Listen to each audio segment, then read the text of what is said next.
Hi, this is Peyton with Girls Gone Right. And this is Meghan.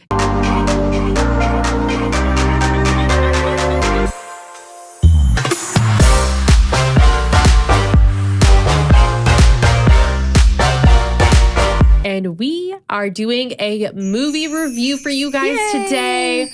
And this movie is called The Blind, and it's actually made by Tread Lively, produced by Tread Lively, and it's more of an insight on the Robertson family in relation to Duck Dynasty. If you guys know who that is. On the hole.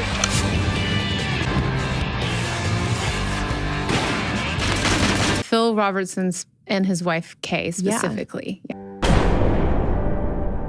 Well, how the impossible happened. Miss Kay Caraway. Hi, Phil. Well, Promise to love. And be with you forever. Yeah. And this just gave a whole new outlook. This movie is just coming out, and it just gives a better insight on behind Duck Dynasty. Like, you see their show, and they have such a big family, and it's just a riot. They are just... Yeah, it's really the story of how what led up to the point where he started making those duck calls. Yeah. And how he started to make those duck calls and the struggle he went through in order to get to that place. Mm-hmm. And it touches on, alcoholism, the importance of family, and then Christianity. Point in our lives, we are all going to feel desperately alone.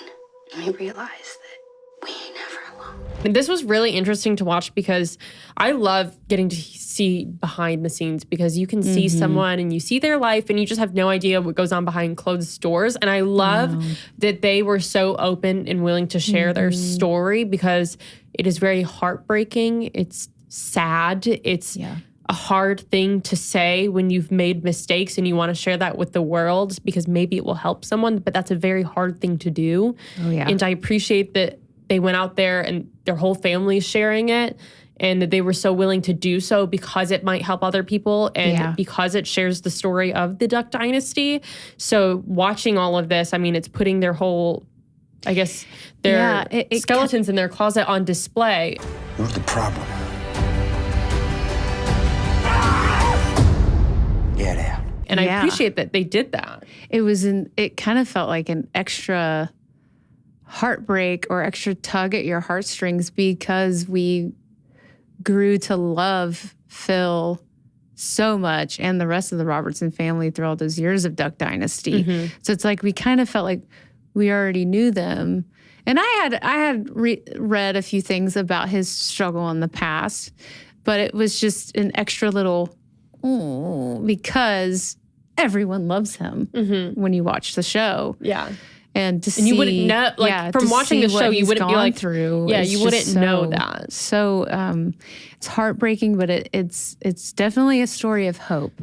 Yes. Yeah. And I think when I was watching this, it was very similar to The Love Dare, to that type of movie, because the whole point of it, and to me, even though it's very different, it was very similar to Redeeming Love, the themes of the movie, because it was about redemption. And I think it was so moving, because in Redeeming Love, Angel is not willing to come back, and she feels so broken that she doesn't feel good enough for God's love. And then it ultimately, life breaks her, and she's like, you know what?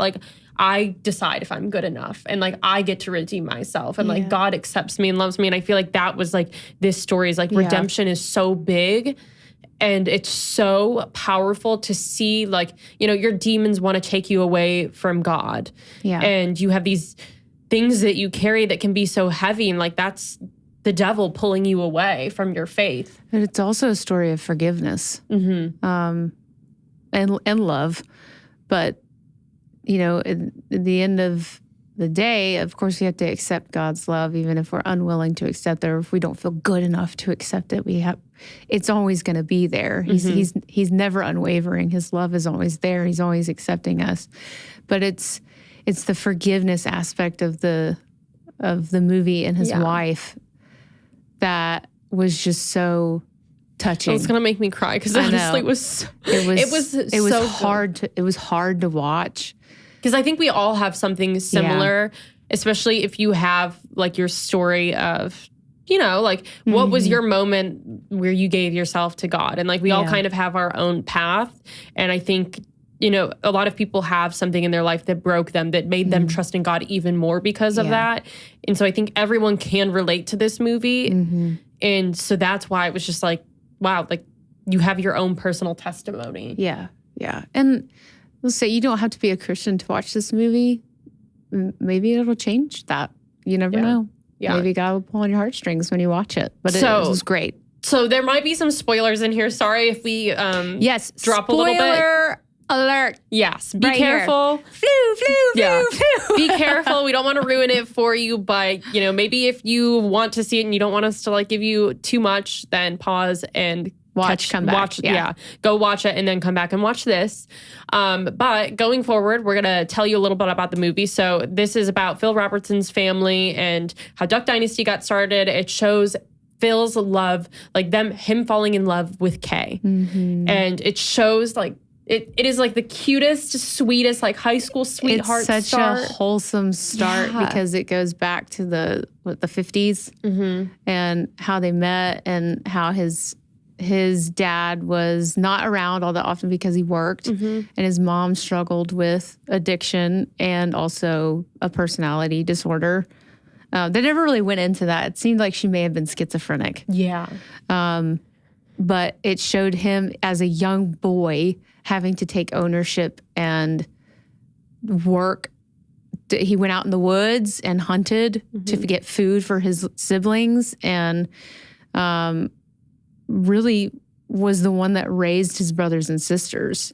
And then as he grew up and his mom was in and out of, you know, hospitals and psych wards, he still continued to take care of his mom and his siblings. And then the demographic differences between him and Kay was very interesting because I didn't know that about her. Yeah, Kay was like the popular rich she came girl, from money, like a wealthy family, and she was dating the guy that didn't have any money to take her on a date. And he said that when he was telling the story from the start, that she was different from all the other people, all the other kids, because she didn't judge anyone. Yeah. And I thought that was a very special. Like even though he went on a date and like couldn't even afford to eat himself and like go out, and she didn't care. Like that didn't alter the way she saw him or the respect that she gave him. No. She had such a kind heart and loved him anyways. And then the story kind of flipped because she lost her parents. Yes, so she lost her parents. And I think her dad passing away was devastating and unexpected. But then because her mom was so heartbroken from grief, I think her mom turned to alcohol and pills. And but it's interesting because like she came from a good family and had all this, and then she didn't have anyone, but she still had Phil. And he says that. He's like, she had me, and he said, and I had her, and that's pretty much all we had was each other. And I think that right there from the beginning when he says that is something that stays constant throughout the movie. That's like one little constant that stays. Yeah, it's always very constant throughout the movie. It's always coming back to the fact that they always need each other. Yes. Yeah. And so that itself like lays the whole groundwork. But then, they start a family and he becomes like an alcoholic. Yeah. So Phil does. He gets it was a teaching job. Yeah, he goes to a job interview with this guy. And he had a great job. Like, it was a great job offer. He ended up, like, going to school. Yes. So he went to a job interview with this guy, and the guy gave him a drink and ended up getting a teaching job at a school, and it was going great. But the guy that hired him was encouraging him to go out every night and not to go home. And alcoholism runs in his family. And addiction was running in his family, especially alcohol. Yeah. And it just ended up being one too many times. And then he became violent and rageful and paranoid. It was like textbook, everything that comes with addiction. And it was sad. Yeah. Very sad. So you said drinking, lying, cheating, turning on her, so paranoid. But in the end, she didn't. Yeah, give like up. through all, like this was going on, like the kids were like growing up. Yeah. And so this was going on for years and years. This wasn't just Years. like a year of their marriage. Like this was like their whole like because he ended like up buying the bar. Yes. Yeah. And then drinking even more and ruining his. He's Almost he wouldn't ruining his give up family. alcohol, so he bought the bar so that his wife and kids could come work at the bar so that they could spend time and together. she thought it was going to fix it because like now we have something to do together. Yeah. And then it turns out like, no, he can't stop drinking and he can't get away from his addiction. And like he even said like when he referred to like it's my demons. Yeah. Like he acknowledged that he had demons, but I mean, he lost everything. Like she had to go, Miss Kay had to go out and find a new home, get a job and raise the kids on her own. But she did not leave him. Like she was like, I'm still going to stay married to him because he's going to come back. Yeah, there was a moment where she like looked down at her wedding band and contemplated taking it off. And there was a scene that was... It was with her. Was it with her brother? No, this was when she went to Phil's sister's house. Oh, the yeah. one that married the preacher. Yes. And the sister told her to go freshen up in the bathroom. So she goes to the bathroom. She just sits on the floor and she's boo-hooing because she feels like her life is falling apart. And this is just fresh after he kicked her out. Yeah. She didn't leave. He kicked her out. And she sees a bottle of pills in the linen closet in the bathroom. And she picks them up and she's thinking about downing all the pills. And it was in that moment where she heard her son knock on the door. And she decided not to. And then Phil's sister said, I was in a position like yours where I was crying myself to sleep every night. So instead of crying myself to sleep every night, I decided to pray every night. And so that's when Kay started going to church, brought the kids with her, and started living a godly life. Yeah. Like, after accepting instead of Jesus. turning to alcohol, she turned to God and like it's such I can't imagine. Like, I mean, you have you don't have a child, you have multiple children, and your husband, the provider, because you're supposed to be the one raising the kids, is no longer there, and you have to figure out how, first of all, how you're going to change your life, how you're going to raise your children and financially provide for them, and how you're going to do all of this. And then on top of that, she's like, no, I'm not leaving this marriage. Like, I know, like, he's going to come back to me. Yeah. He's going to come back and he's going to change.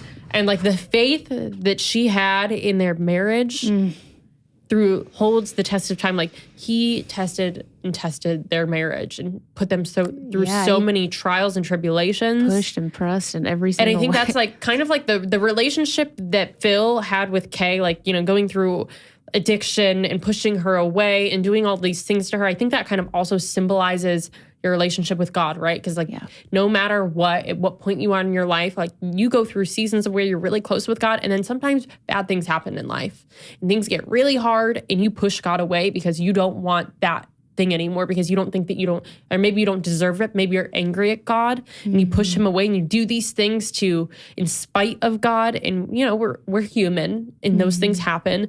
But the things that Phil was doing to Kay, sometimes we do that to God and we push them away and we don't want it anymore. But just like God, at the end of the day, is still there for you and he still loves you. He still is going to forgive you no matter what sin you have committed. Yeah. Just like Kay was there for him, no matter what. She's like, he's going to come back. I'm not, like, I think that she was like the ultimate symbol of what would Jesus do and how does God love? Yeah. Like how to love like she God. She knew, it seemed from the story, it seemed like she maybe had a previous relationship with God and then, you know, kind of astrayed and then came back to him in a time of need, and she needed him. She needed him bad. And it was in that moment where she was in the parking lot with the preacher and you could tell she felt embarrassed. Yeah. And guilty and undeserving because maybe in the past she turned a blind eye to God, and now she had come back and she felt like maybe she didn't deserve it, but she was in need of it. And the preacher could see that, and he walked with her to make sure that she got to a place where she wasn't in that deep state, that she was in that bathroom. Yeah. because that was rough. Yeah.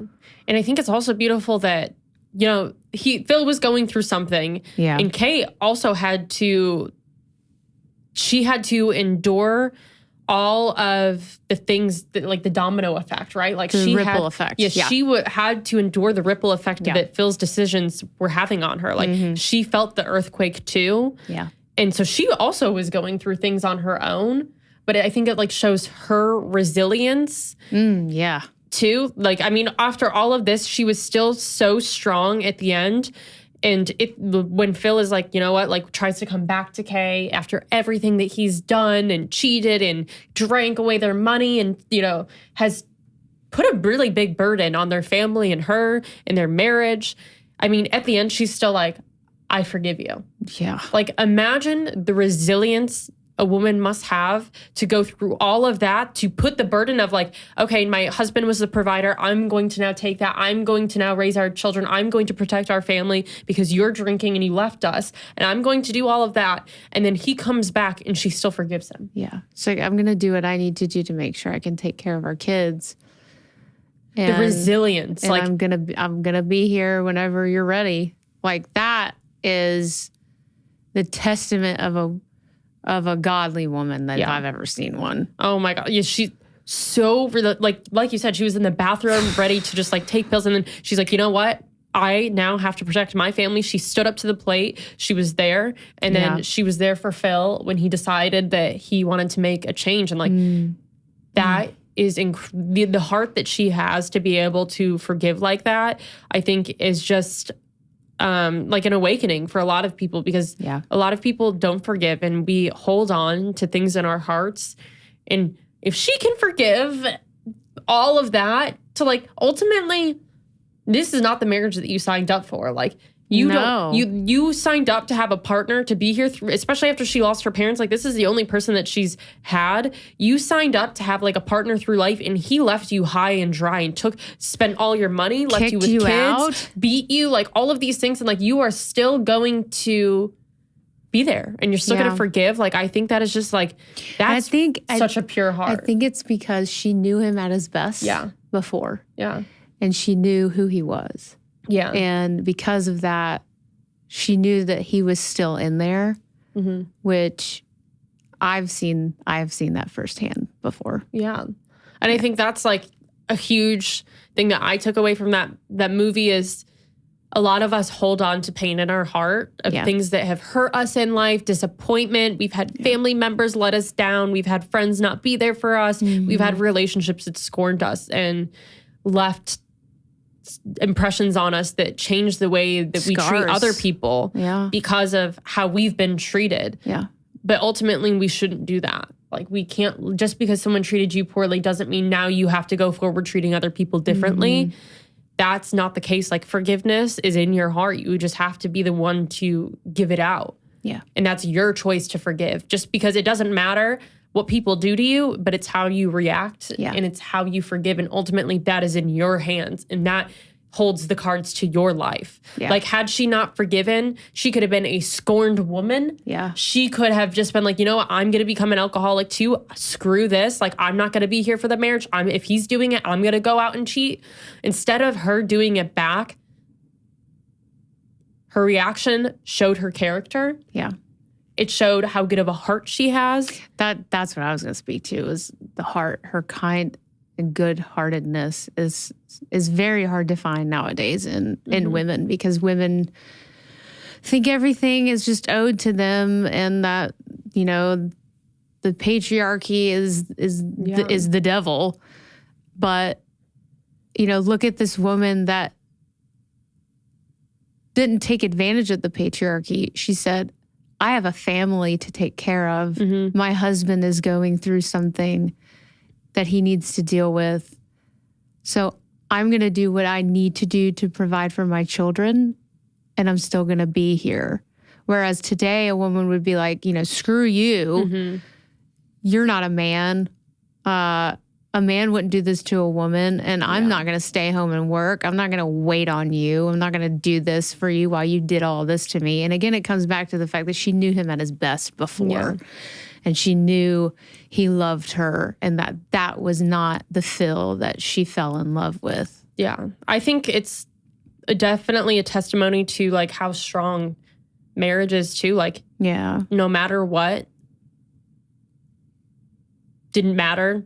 Like I think it was just like how, like, be still and know. Mm-hmm. Like she was just so deeply rooted in her vows and her promise and like what she knows. Like she was able to step outside of that and be like, this is not the Phil I know. Yeah. And he's going to come back to me.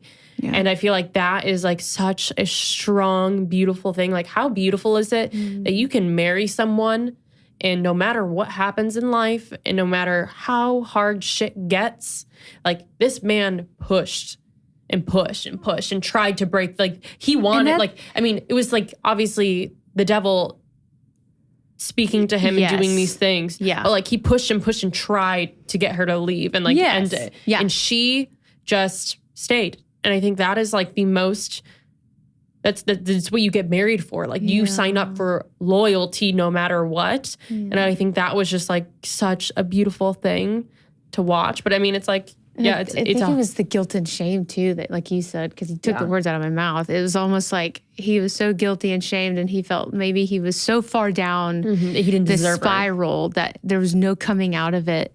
That he didn't deserve her. He didn't deserve her love and her forgiveness. So he was just going to do everything he could to drive her away.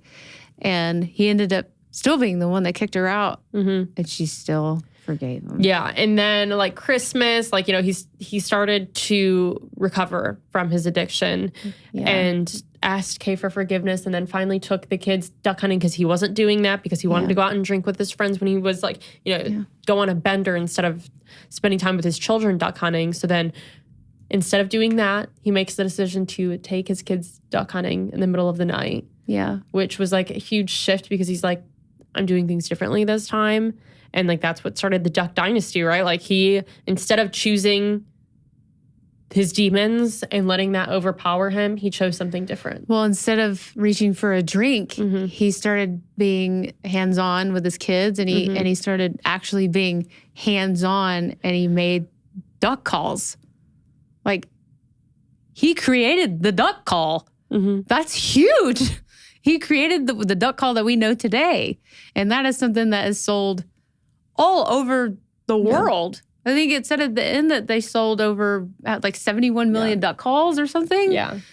So that's a prime example of how to take your addiction and turn it around into something positive. So when he wanted to reach for a drink, he reached for being creative. He reached for being inventive. He reached for his kids. He reached for his wife. He reached for God. Yeah. So like ultimate story of redemption. Yeah. No matter how far you go off the path, no matter how much you sin or how big your sin is, because all sins are sins. Yeah.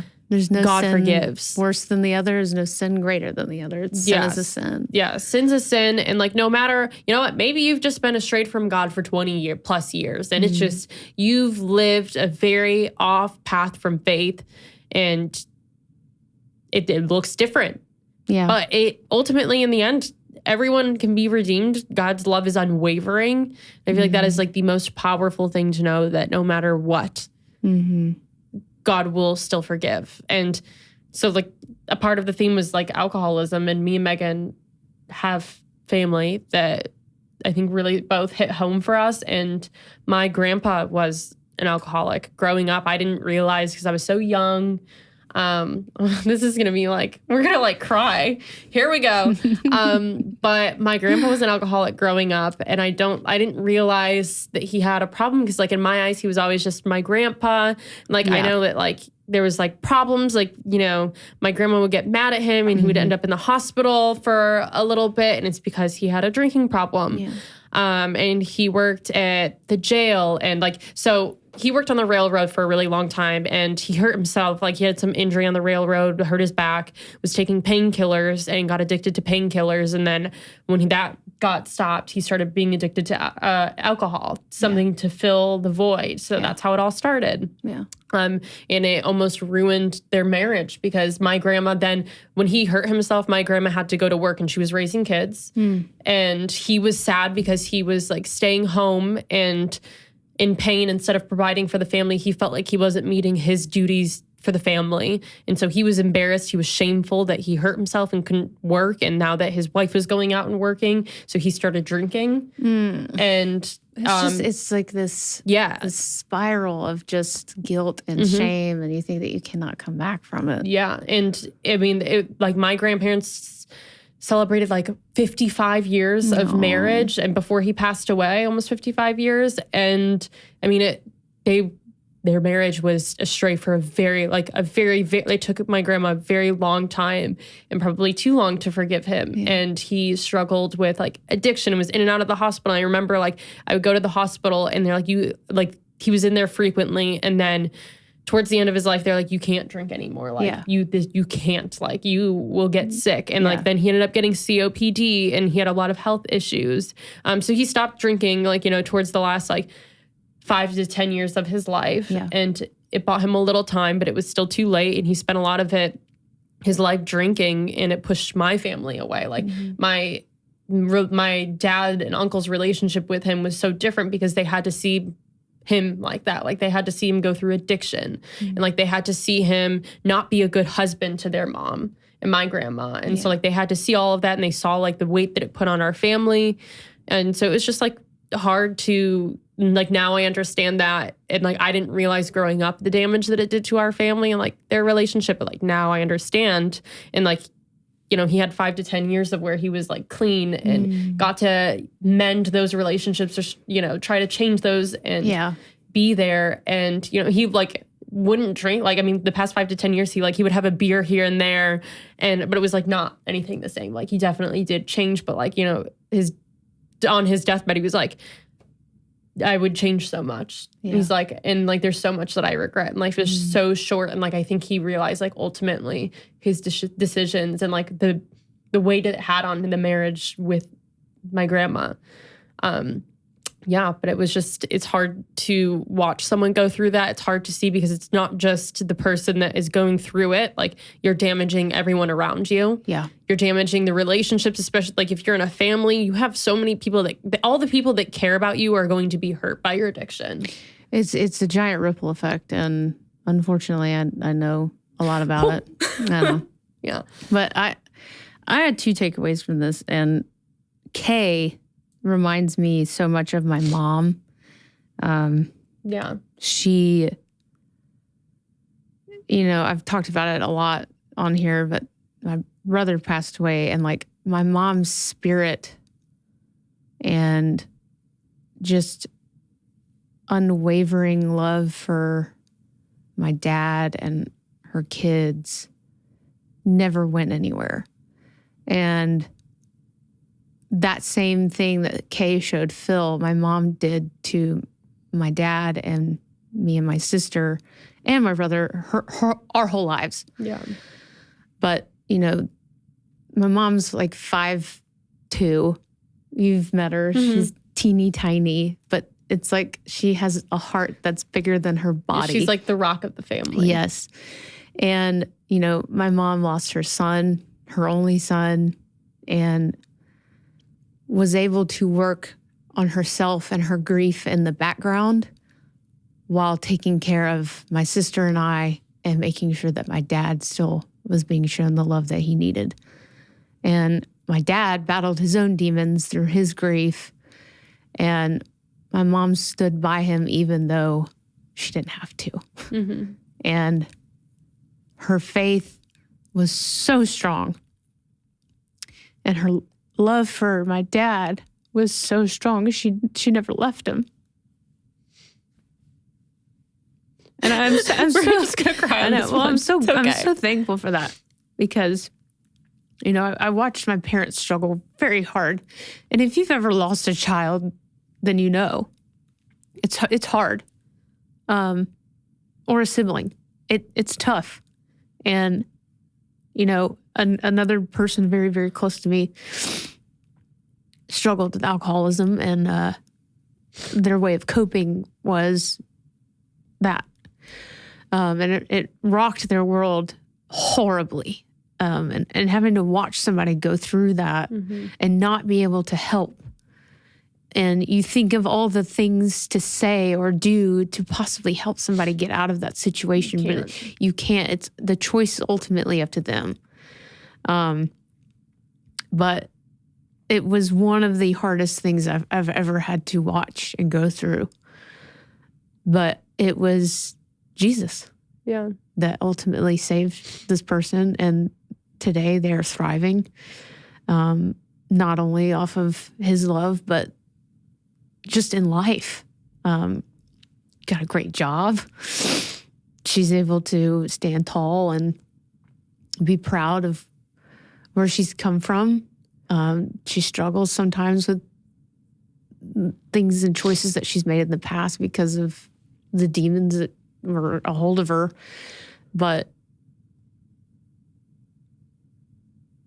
if you're watching, I'm so proud of you. And I love you very much. This is a hard one. This is a hard one. I think it's like interesting, like your mom, you said, like, was the backbone of everything, and like she was like such a solid ground. And like my grandma, 55 plus years of marriage, going through all of that. Yeah. And she was the rock. She went out and did what she had to do. Like, I'm so blessed to be able to have like someone like that to role model, because she stayed with him and she just became the backbone of this family, and she took care of him. She stayed, she forgave. And then, like towards the end of life, I think like now he's passed away, and she's like, they had a rocky marriage. Like, that wasn't the easiest thing to see and go through, and everything that he did in that time. And like, it ended in peace. Yeah. And like she, at the end, she was like, I forgive you. Like before he passed away. And I think like that's like when he was able to pass. Yeah. But like even now she's like, I miss him so much. And like you never would think that. But like it's just, oh my gosh, it's so hard. But I'm like, I've never like really been so grateful or I haven't seen my grandma in this light until I've seen this movie. And then I'm like, wow. Yeah. I've never realized what it was like to be in her shoes, to watch someone go through that, especially when you have a family and you have kids and like you have so much going on and like so many things like you have to provide, you have so much responsibility, and then you have to watch the person that you're married to go through something like that, or someone that you're bonded to and like ultimately responsible for go through something like that. And you can't just wallow in it. Like you have to step up. And it speaks so much volume to the character of these kinds of women. Yeah. Because like you said, they have so much responsibilities and they could just throw their hands up and give up. But there's something inside of them that it's fight. Yeah. It's fight. It's not fight or flight. It's fight. And my mom fought and fought and fought and fought and fought. And my parents are in the greatest place they've ever been. And, as I can't imagine losing a child. I can't. But, forgiveness is something I think that we all need to we need to look it up again. Yeah, we need to like revisit that. We need to revisit that word, and we need to revisit the meaning of forgiveness and learn to move past certain things that.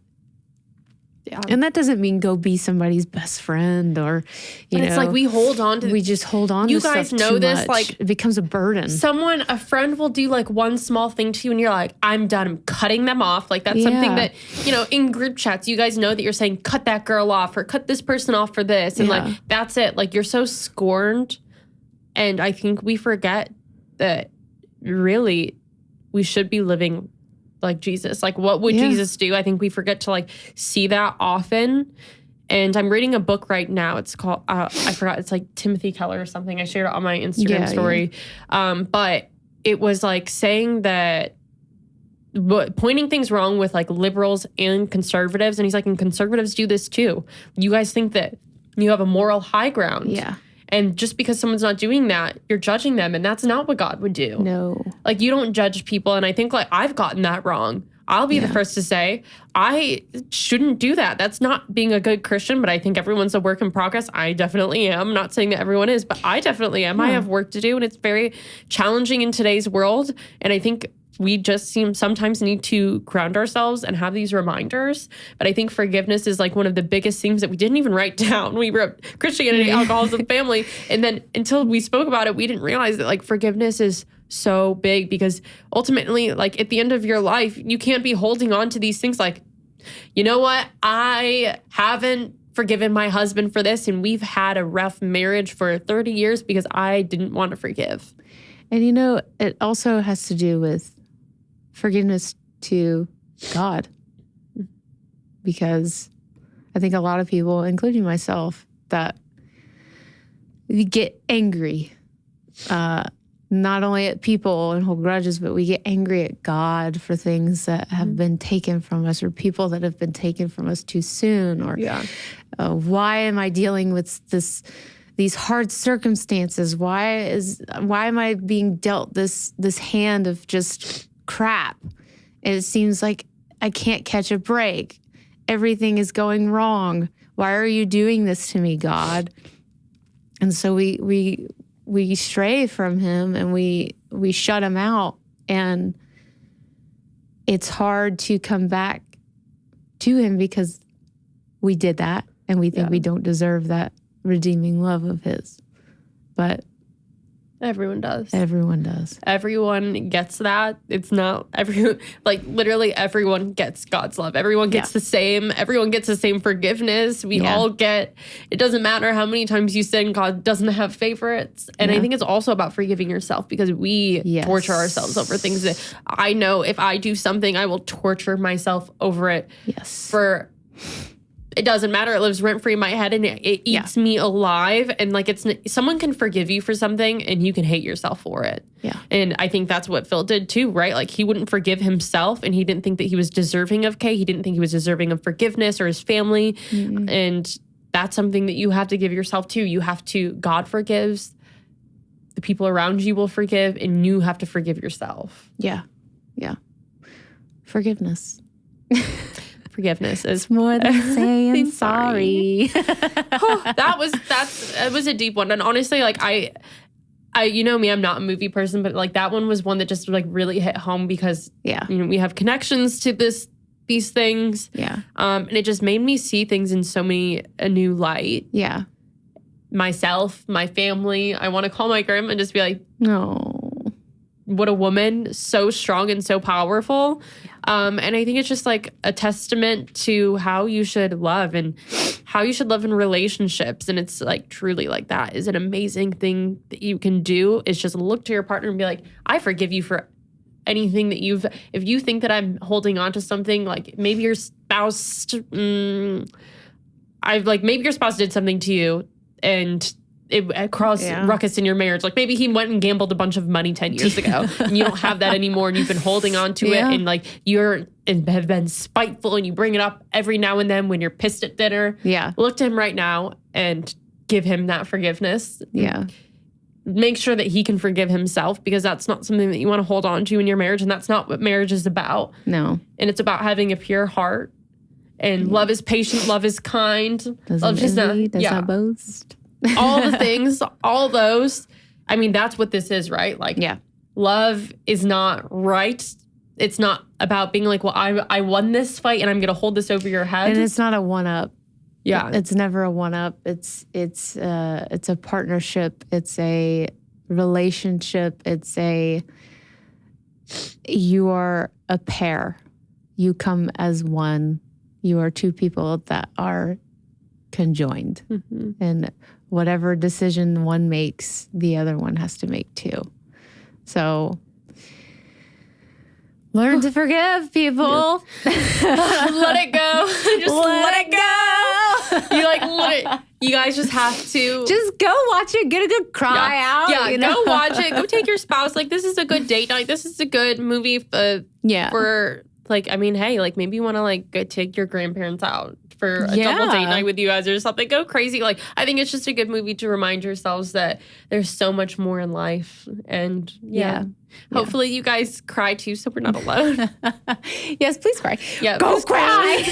Please cry a little. But such a good movie. Yeah, highly. I think highly it's gonna recommend. have like it's one of the movies that's gonna have such a big impact. Like, I think the Love Dare was like a movie that was similar to that. Like it changed marriages. It changed the way that you saw love and redemption. And I think that's just such like an important part in the timeline of our culture to have movies like this. Yeah, I agree.